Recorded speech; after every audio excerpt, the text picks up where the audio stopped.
George Bernard Shaw ने एक बार कहा था, कीचड़ में सूअरों के साथ कभी कुश्ती ना करें।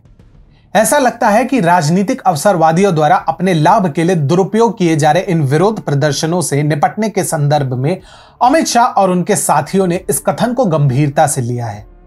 नमस्कार मित्रों, टीएफआई पर आपका स्वागत है और मैं अनिमेश पांडे आपको समझाऊंगा कि कैसे एक ही बैठक ने पहलवानों के विरोध को क्षीण कर दिया है और अराजकतावादियों को पीड़ित एथलीटों की आड़ में उपद्रव मचाने के उद्देश्य से हटा दिया है।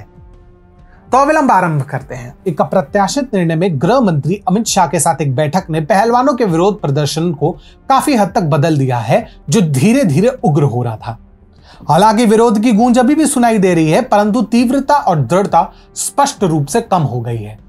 इस अप्रत्याशित बदलाव ने हमें जॉर्ज बर्नार्ड शॉ के शब्दों के ज्ञान पर विचार करने को मजबूर कर दिया है, जो कहते थे कि कीचड़ में सूअरों के साथ कभी कुश्ती ना करें।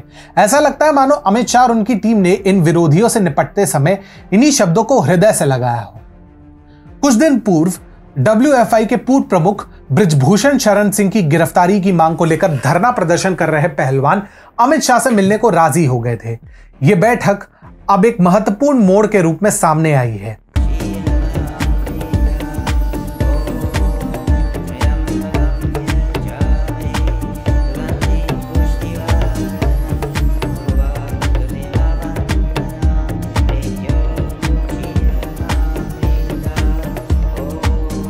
क्योंकि इसी वार्तालाप के बाद सभी तीन प्रमुख पहलवान साक्षी मलिक, बजरंग पुनिया और विजेश फोगाट ने राजपत्रित रेलवे अधिकारियों के रूप में अपने पदों पर फिर से सम्मिलित होने का आश्चर्यजनक रूप से निर्णय लिया है।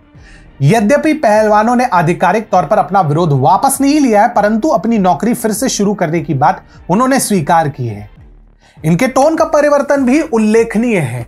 पहले मरने मारने के आह्वान की तुलना में अब ये सत्याग्रह पर उतर आए हैं। इसी भांति IOA अध्यक्ष और पूर्व एथलीट PT उषा ने भी जल्द से जल्द WFI चुनाव कराने का आश्वासन दिया है। यह परिवर्तन विपक्ष के लिए बहुत बड़ा झटका है, जिसने इन विरोध प्रदर्शनों में एक मजबूत मोर्चा पाया था। परंतु अफसोस, ऐसा लगता है जैसे माटी के लाल समझ गए हैं कि राजनीति उनका अखाड़ा नहीं है।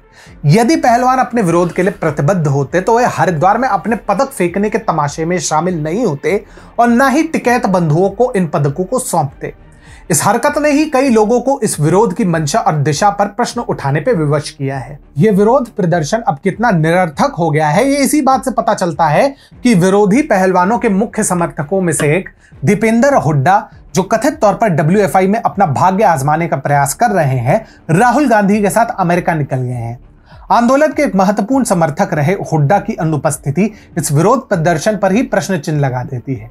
अगर ये पहलवानों के अधिकारों के लिए नहीं लड़ रहे थे तो फिर लड़ किस ले रहे थे? अमित शाह के साथ बैठक के बाद विरोध प्रदर्शनों का पूरा प्रकरण विपक्षी नेताओं, विशेषकर आंदोलन जीवियों के लिए हताशा का स्रोत बन गया है। इस बेतुके राजनीतिकरण के भंडाफोड़ ने उन्हें 2024 के आगामी चुनावों के लिए प्रधानमंत्री मोदी और उनके प्रशासन के विरुद्ध किसी भी ठोस एजेंडे से वंचित कर दिया है। ऐसी दुनिया में जहां सब कुछ राजनीतिक है, राजनीतिक रूप से प्रेरित एजेंडे से वास्तविक कारणों को पहचानना अत्यंत महत्वपूर्ण है।